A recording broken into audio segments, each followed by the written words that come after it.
What real-world martial arts does Sanji use? Now, it should come as no surprise that Sanji's martial arts are not real, but what I want to know is what real-world equivalents can we find? And if you wanted to train to fight like Sanji, what martial arts should you look at? Well, I can tell you it's not boxing, that's for sure. No, all jokes aside, Sanji's a kicker, so we gotta start looking at some martial arts that focus on kicking. So boxing's definitely out of the way, first and foremost. Beyond that, we might be tempted to look at something like karate, but when you look at his styles of kicks, they're a bit more focused on the kicks solely and straight kicks. And while yes, these can be found in different styles of karate, it's not the focus. So we're gonna look elsewhere for that. So sticking with the traditional martial arts, if that's your vibe, we can see that Sanji keeps his hands low, generally in his pockets, which is a little different, I know, but that mostly makes me think of something like Taekwondo. Now, before you say it, no, this is not his style, but it is a good place to start when looking at his style. While Taekwondo practitioners can use their fists, there is a general focus on kicks, and they tend to keep their hands low just like Sanji. But I think we can do a little bit better than that. See, if we look at the way that Sanji tends to stand up very, very high and fight with his feet almost like he's fencing, hitting with the toes and the tips of the feet,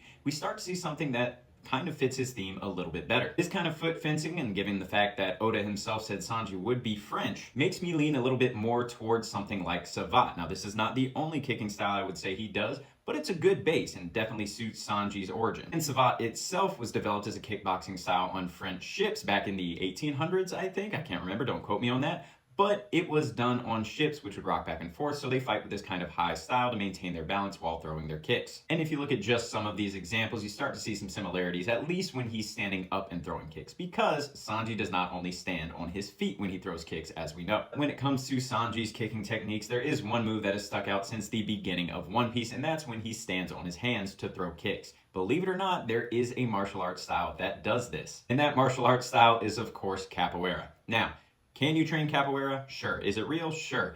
Is it very effective? Kind of, but not much. See, capoeira wall of fight style is more of a breakdancing form. So much so to the fact that some people call it breakdance fighting. I kid you not, that's a real thing. One of my favorite things to look at when considering Sanji's real-world martial arts is this stance right here. And it's definitely not going to lead us to his definite fighting style, but it's an aspect that was put in there, whether by the choreographers, the artists, the animators, I don't know.